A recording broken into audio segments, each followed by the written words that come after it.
Captains? Welcome back to my channel. I'm your host, USS Endeavor.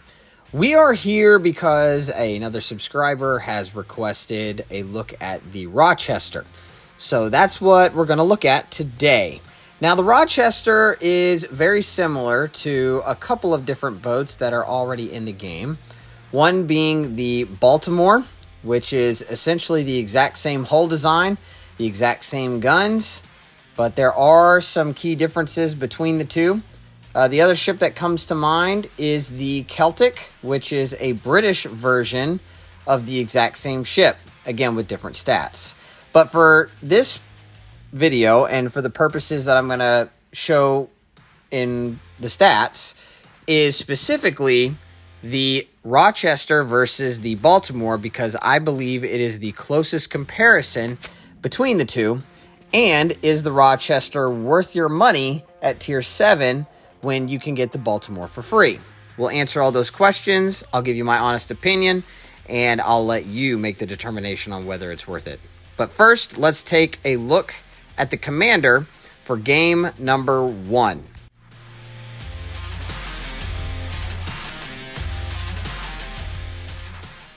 So in this first game, Captains, we're going to be focusing primarily on the AA build because we actually go up against a carrier in this match. So I wanted to show what I feel is the biggest plus side for the Rochester. So we have Norman Scott, who's a free commander. Here are all of his stats, which we don't build into AA in his perk specifically, but in the first mod slot, we are speccing into the AA guns. Second, we are choosing the propulsion mod. Third slot, we're using the concealment system mod. And in the last slot, we are using the main battery 3 mod. Now, you could pick the AA again in the fourth slot, but I wanted to lower the main battery reload time because if you don't get into a match where you need your AA, it helps with that main battery reload. For our consumables, for our damage control party, a 5-second duration at almost 1 minute until you get it back.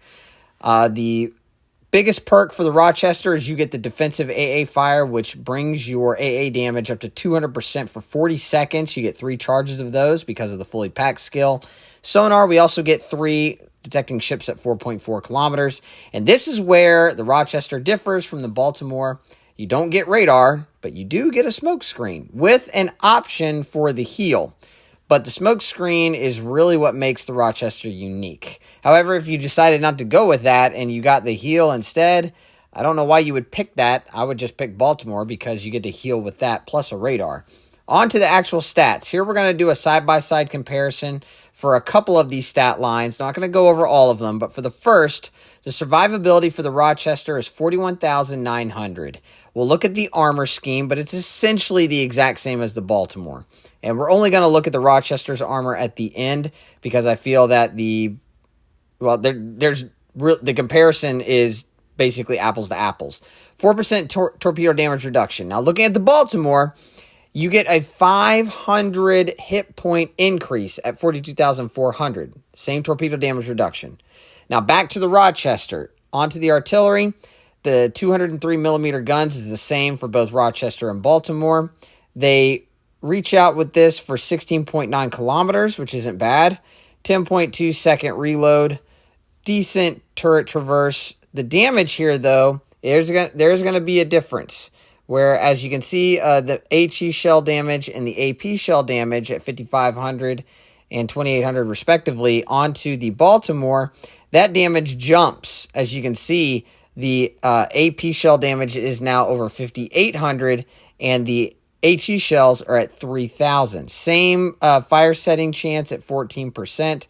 But the firing range is also a little bit better for the Baltimore compared to the Rochester. And the reload time is slightly better. On to the Rochester's AA. This thing is an AA powerhouse. It's a 100 rating, and we've spec'd into it. The reason why it's so good is because you get all of your AA at 6 kilometers, and they do some really good damage per second. The Baltimore is not that great. Now, we haven't spec'd into the AA with the Baltimore, but even if we did, if you notice, there's 3 different segments, whereas you get some at 5 kilometers, some at 3.5, and then the rest at 2. it's not as strong. You have to wait until the planes are almost right over you before all of your AA really starts to become effective. And that's what makes the Rochester so much better than the Baltimore. And this is the biggest selling point for the Rochester. Back to the Rochester, these last couple of stats. I'm just going to go over the Rochester. I'm not going to look at the Baltimore. The maneuverability for this build for Rochester for this commander is 33 knots, 750 meter turning circle radius, which, by the way, the Baltimore's is better, and the rudder shift time is 10.5 seconds. The concealment for the Rochester, I have at 10.1 kilometers that we have spec'd into. Again, the Baltimore's is slightly better with this same build.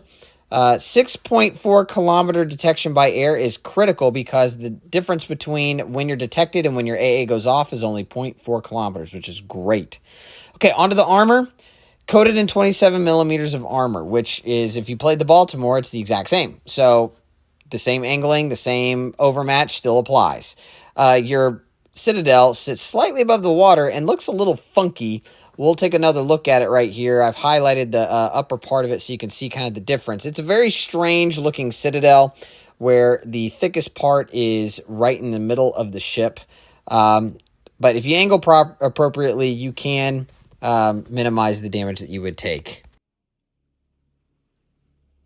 All right, Captains, here we go. First game is a Tier 7 with one Tier 8 on each team. So essentially Tier 7.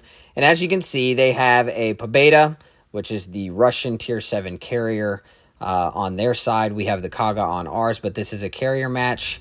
And we spawn on the weak side of shards on the right-hand side where there's only 2 ships. Yes, technically the carrier is on this side, but because it's only planes, he's the only one that I have at my disposal to help spot for me, since the 2 destroyers that are on our side spawned at Bravo and Alpha, respectively. So I am immediately asking for his support.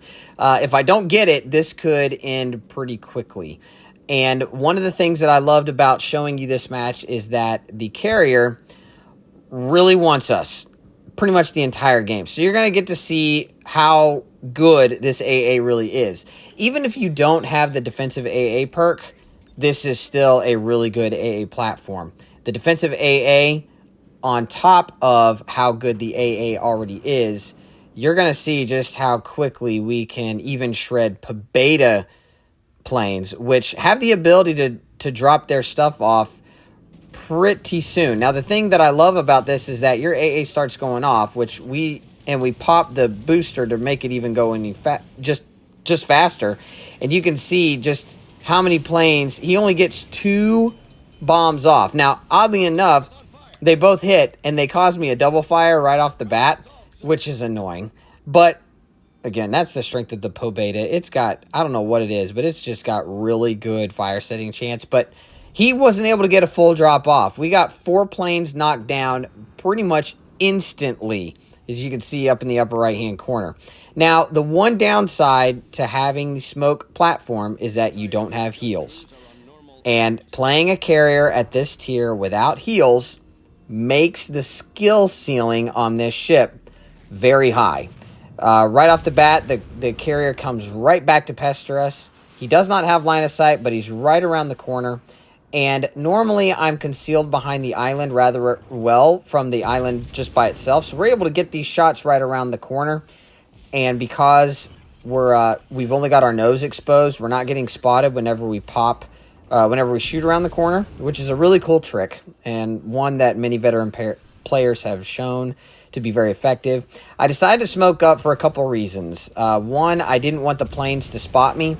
And 2, I wanted to be able to get this cap. And so, yeah, that's really the main reason. But this is where the strength of this ship lies. If you don't have spots, you can't do what I'm doing right here.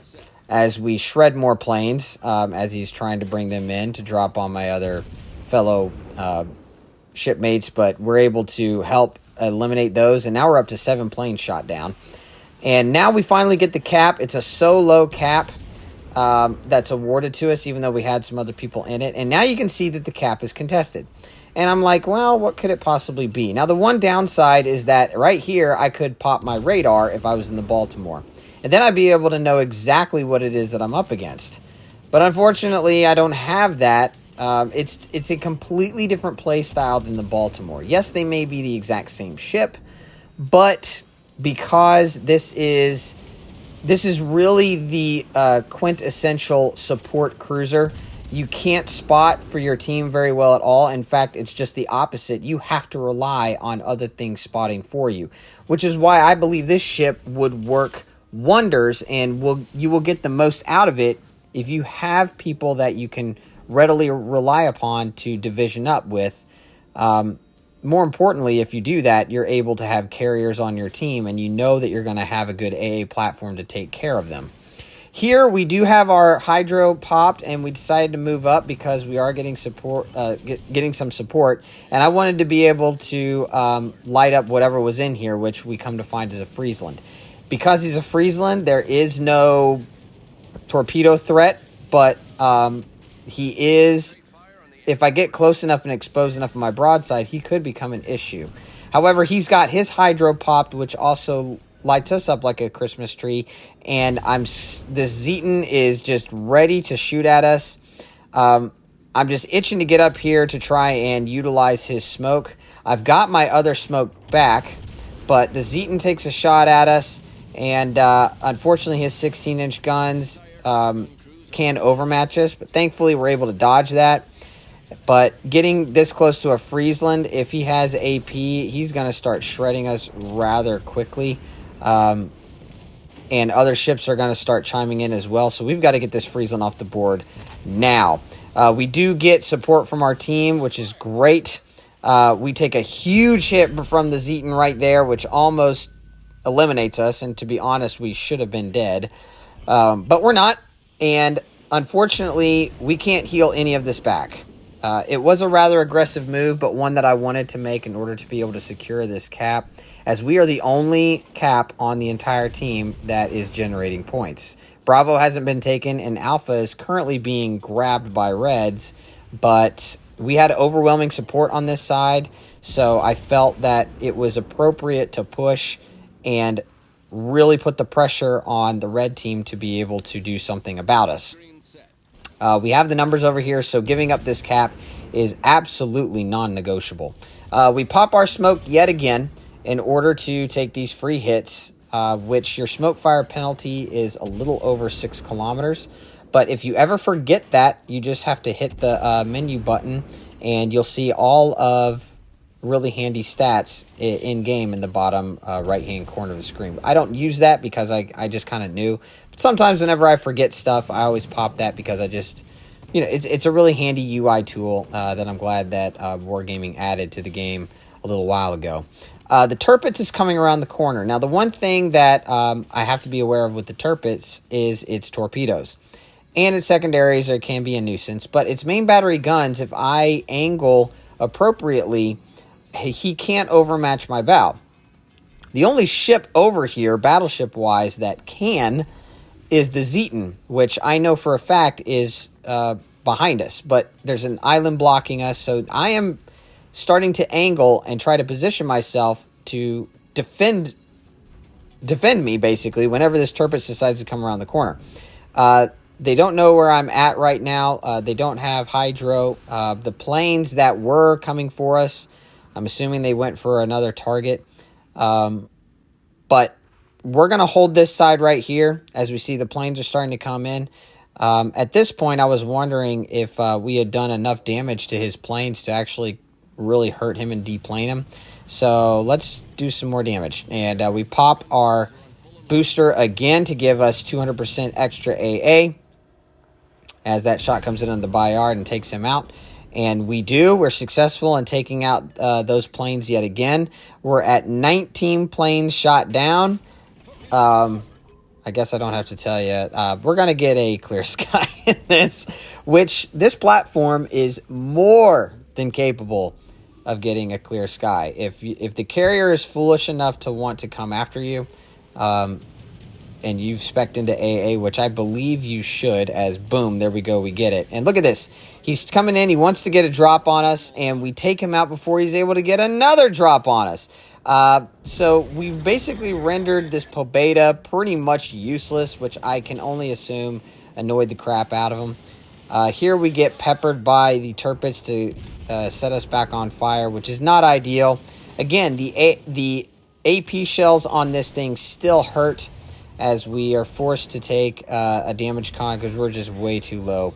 However, I want you to pay attention to this next segment. This beta that's way out there is practically flat broadside. So if I aim this right, I should be able to get citadels from even this range. However, I don't know if there's a difference between the Baltimore and the Rochester with its AP shells at range, but as you can see, we just got 2 bounces.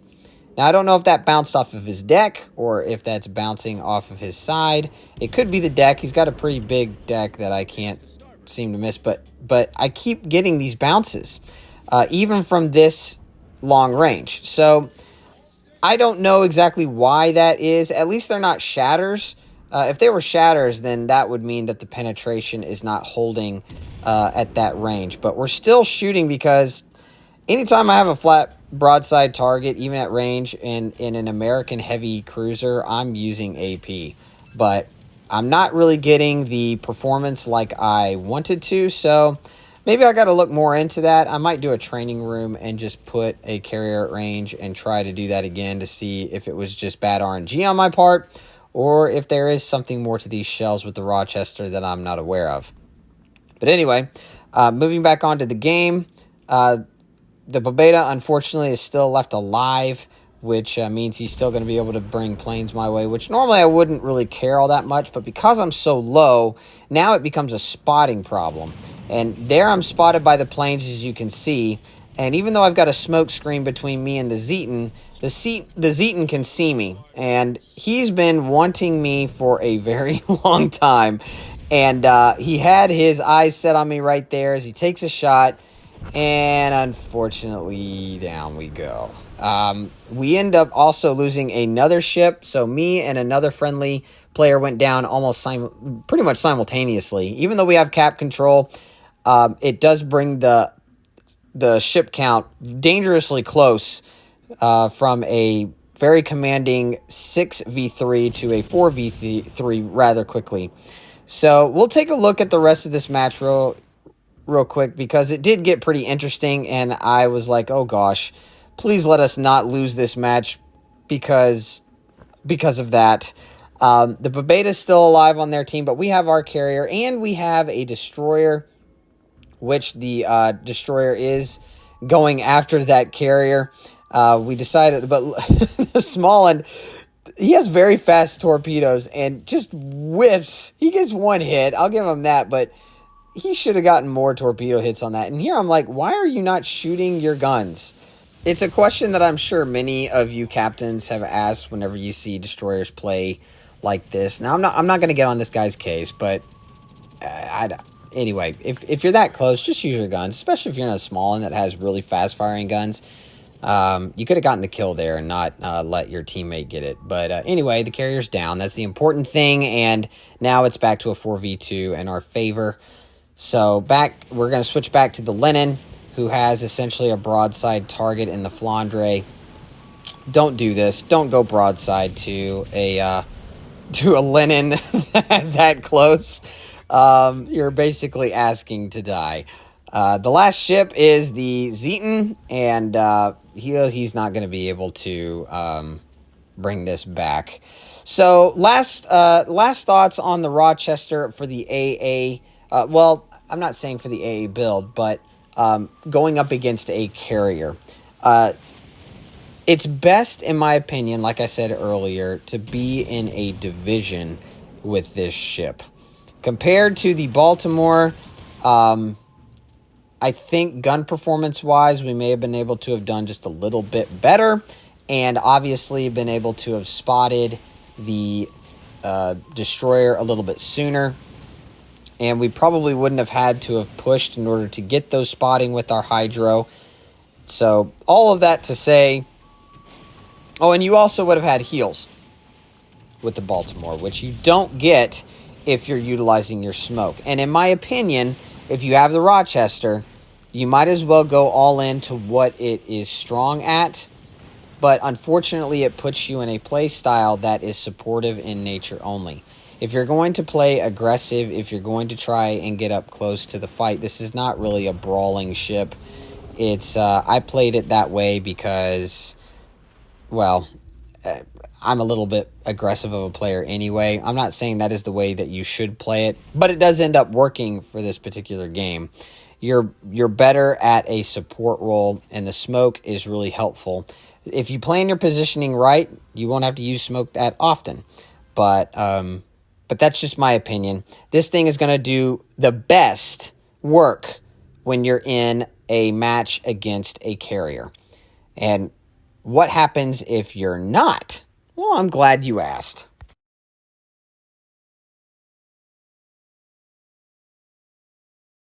Now, please don't let the title of that fool you.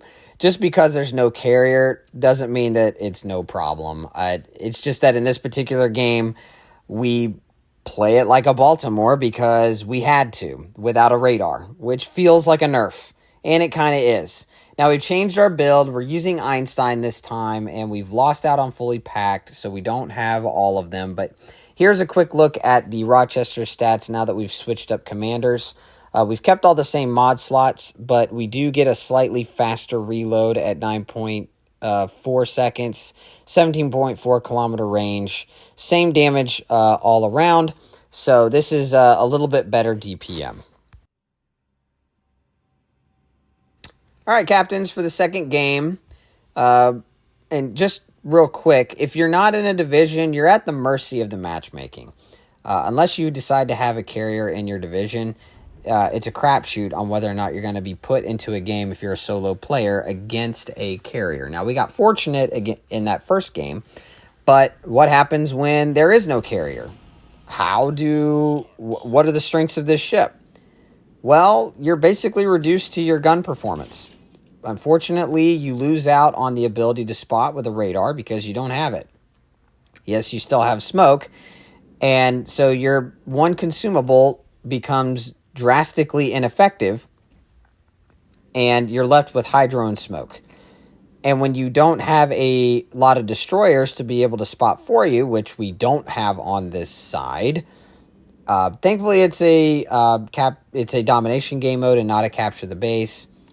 So it does give us the opportunity to actually fight for a cap and could potentially split up the ships, hopefully. But when you lose that on the ability to spot, to be honest, it really stinks. It's hard to play this way and to do well overall. Now, we're going to do okay in this match. In fact, XP-wise, we're actually going to have a better game than we did in the first one. But you lose out on what makes this ship unique. And given I would rather play the Baltimore 10 times out of 10 than the Rochester if I'm going to be in this type of a game where you don't have a lot of spotting. As you can see, we only got one destroyer, and he spawned all the way over at Charlie. So we're definitely not going to be able to have any spots anytime soon. And if you also don't have radar, then you really can't provide any type of spotting. Plus, the damage with your guns is slightly less. Even though they're the exact same guns, Wargaming decided to nerf the overall AP and HE shell damage by a couple hundred per shell, which is noticeable. You have the exact same reload, exact same guns, but your reload takes a hit, or not your reload, your damage takes a slight hit. So now we're going to push on out here. Thankfully, this is a Tier 7, Tier 6 lobby, so we're not in the Tier 7 with the, Tier 8. So this is probably the best scenario that you could find yourself in. Here we see the Edinburgh, who has really strong armor if they were to angle correctly. And as we can see, it is a smoke Edinburgh, so it's not a radar. And if you remember the Petro video at the end where I had that bonus clip where I was just peppering this poor guy in his smoke where he wasn't spotted the whole time, Well, you're in for another treat. If you missed it, then you'll get to kind of see a little bit here. This is something you just got to know, and this is more of an advanced strategy. When you know where they're at, just keep shooting at the exact same spot. Your RNG is not going to be that great because you're not technically spotting anything. But as you can see, we're still able to hit this guy. He hasn't been spotted for a very long time, and we're still hitting him. Not necessarily to kill him. Obviously, I want him dead, but more so to reset the cap. And every time I'm hitting him, I'm resetting the cap. We're already up to 7 defend ribbons, and he hasn't been able to make any headway in trying to get this. And there we actually got our first miss, where I believe he finally decided to reposition. And the rest of these shots that I'm shooting at him are going to be a little ineffective. I'm also noticing that at this point, the Scharnhorst is making his way around the island. And he's trying to kind of come around the corner in order to, I guess, push me from this side, which would force me to have to choose who am I going to angle against and who am I going to focus. Now, the Scharnhorst has much smaller caliber main guns, but he also has torpedoes, decent secondaries for the tier, and he's somewhat maneuverable. He's built for brawling. Unfortunately, we kind of whiff out on the rest of our shots against this Edinburgh, so he is going to be successful in getting the cap, but we were able to delay him for a very long time, to the point where he ran out of his smoke and he just sat there. Now he's flat broadside, and this AP still slaps, even against especially against broadside cruisers. We were able to get a Citadel right there, and as he's going out and angling away, we decided to switch to HE because his armor is still really good if he angles. But it looks like he... I want to be aware of the fact that he could show a little bit more side, and there he does. As you can see on the right-hand side, I am aware that Scharnhorst is coming around the corner, but he does something awfully weird as we get another Citadel against that Edinburgh out there. Take another shot, and I clearly thought that this was the death of the Edinburgh, but we don't get it. We don't even get a Citadel. We actually get a couple overpins. Here we take a blind shot just because I was hoping if he stayed on that track and stayed broadside, we'd hit him. But we miss. And the Scharnhorst did something that I was not expecting. He makes that full move only to stop. Now, I can only assume that he did that because we have a ship behind us that he wants to focus.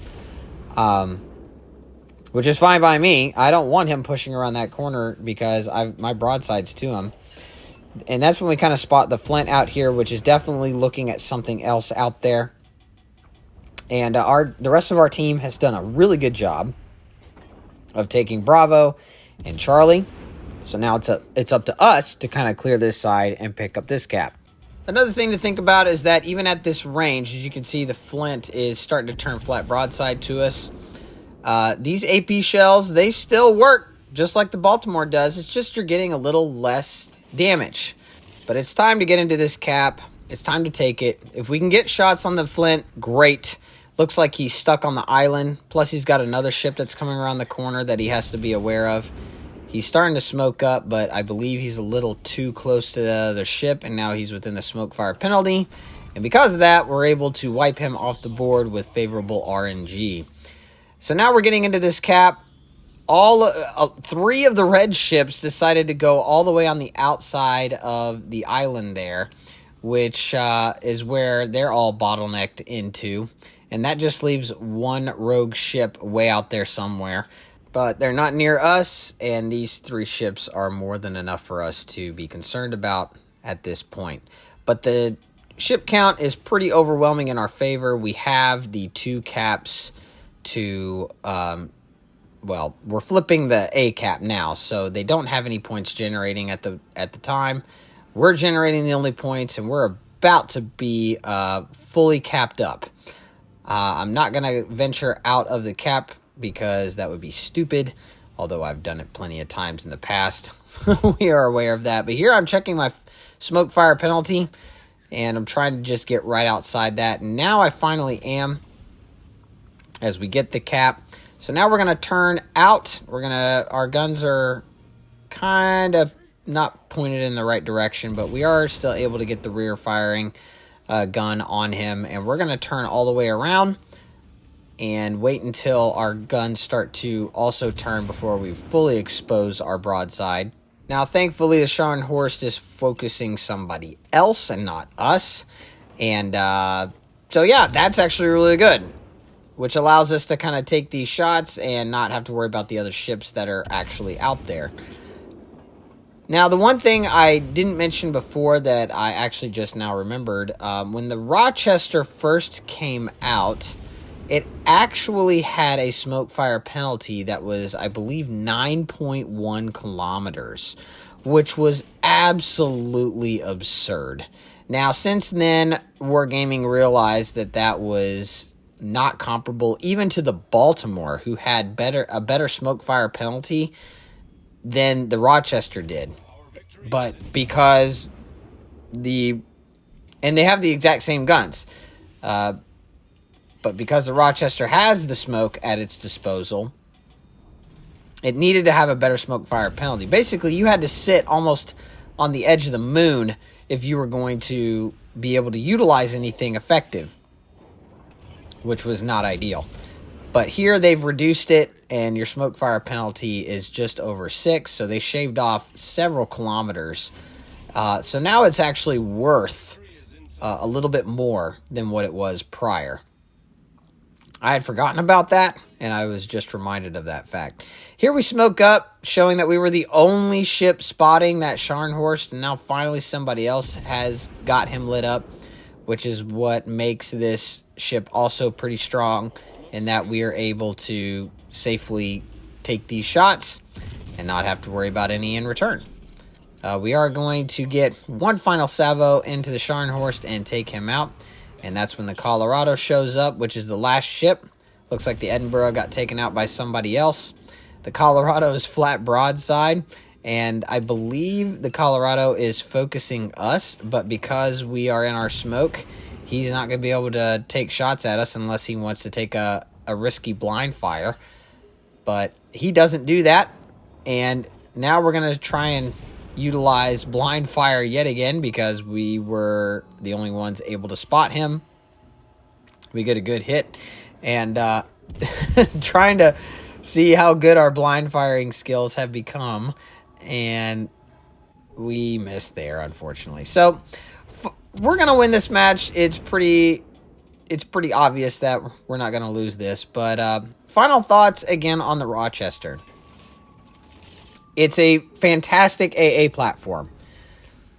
The guns and all the other stats that I could see are just slightly worse than the Baltimore, except for your AA. And if you have people to play with, especially somebody who is a carrier main, who loves to play carriers, you guys are going to work really well in tandem with the Rochester at your side. I feel that you are going to have the most fun in this ship when you're going to be going up against carriers. It's a fantastic carrier boat. Its guns are still okay. It's just a little weak in the spotting department. You just can't do it. Not like the Baltimore can. And that's kind of where the Rochester suffers. However, I do like the camouflage on it if you're really into good-looking ships with camo. I specifically like the American flags that are on the front and rear turret, which I think is a really cool, it's just a really cool feature. But overall, Rochester isn't necessarily bad. It is a little niche, and it does need to be in a specific game mode in order to really up the fun factor. So that's a look at the Rochester. That's what I think. Is it the best boat out there? No. As we eclipse 3100 base XP in a win. So you can still do well, even if you don't have planes to shoot down. But I felt like the first game I had a lot more fun in than the second game. But I just wanted to show the difference between the two because there is a difference. But anyway, thank you, captains, again. Thank you for the request.